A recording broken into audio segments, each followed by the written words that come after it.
June 8th, 1968. Thousands of people line the streets of New York City, waiting to pay their respects to the late Robert F. Kennedy. Inside St. Patrick's Cathedral, mourners gather for his funeral. This is the final chapter in the life of one of America's most beloved public figures. November 20th, 1925. Robert Francis Kennedy is born into a family of Irish Catholic heritage in Brookline, Massachusetts. He is the seventh of 9 children of Joseph P. Kennedy and Rose Fitzgerald Kennedy.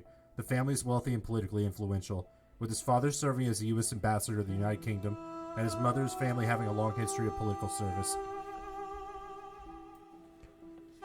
As a child, Robert is known as Bobby and enjoys a privileged upbringing. However, tragedy strikes when his older brother Joe Jr. is killed in World War II during the events of Operation Anvil, and his sister Kathleen dies in a plane crash. These events deeply affect him and shape his outlook on life.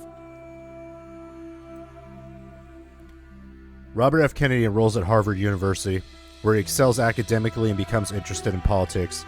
He writes a thesis on British appeasement in the years leading up to World War II. He graduates with honors in 1948 and goes on to attend the University of Virginia School of Law, earning his law degree in 1951. 1951. Robert F. Kennedy travels to South Africa, where he witnesses the apartheid system and becomes an advocate for civil rights. He later calls this trip the most significant experience of his life. 1960. Robert F. Kennedy manages his brother John F. Kennedy's successful presidential campaign and is appointed Attorney General of the United States when JFK takes office. He becomes a key advisor to the president and plays a major role in shaping policy on civil rights, organized crime, and foreign affairs.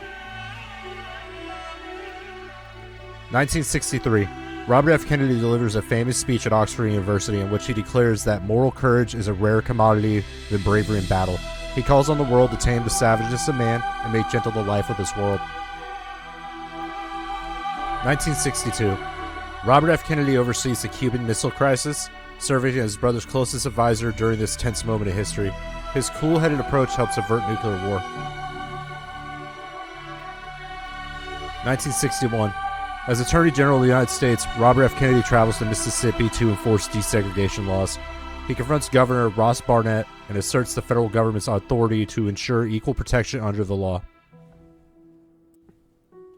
1968. Robert F. Kennedy campaigns for president, traveling to the Native American reservations to learn about the challenges facing those communities. He advocates for their rights and promises to work towards a better future for all Americans. June 5th, 1968. Robert F. Kennedy wins the California primary and delivers a victory speech at the Ambassador Hotel in Los Angeles. As he leaves the stage, he is shot multiple times by Sirhan Sirhan, a Palestinian refugee. Kennedy is rushed to the hospital but dies the next day from his injuries.